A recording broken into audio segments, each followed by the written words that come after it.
Ka disa kohë që krijohet një lloj kontrolli para se barka bën nisjen, domethënë që është normal dhe nuk ka asnjë problemi.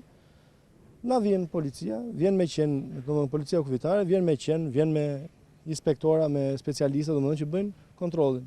Dakor, e kemi pranuar dhe nuk kemi thënë asnjë gjë. Por sot mua më ndodh domethënë faktike sepse barka niset në peshkim, ikën 1 orë apo 2 orë larg dhe policia kufitare shoqëron prapë me 2 motorskafe, me 2 gomone të saj dhe sjell në porto. Kjo ka një kosto. Dhe kosto e kësaj domethënë do i bie në shpatullat tona domethënë. Dhe problemi qëndron që ne duam të gjejmë domethënë se pse bëhet kjo gjë.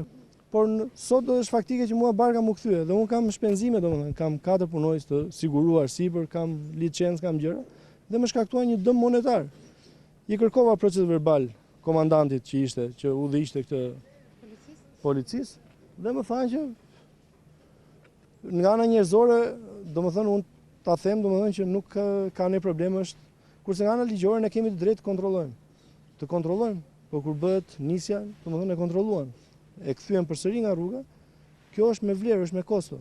Po më duan që të na kontrollojnë këtu ku jemi dhe mos na kthejnë prapë nga gjuetia ku jemi, që ka si dëm monetar domethënë konsumohet karburant, konsumohet orë pune, domethënë cilën mund ta shfrytëzoja domethënë për punë. Kontrolli janë 2-3 barka domethënë që kontrollojnë, arsye nuk e di, domethënë e din ata arsyen, por unë kam vendosur të bëj një kallëzim penal në prokurori për arsye se nuk më lejojnë të ushtroj aktivitetin tim të lishëm, duke më shkaktuar dëm ekonomik, dëm moral dhe dëm psiqik gjithashtu, domethënë sepse këtu jemi në një opinion që njerëzit shikojnë, bëjnë dhe nuk ka pse të ndodhi kjo gjë.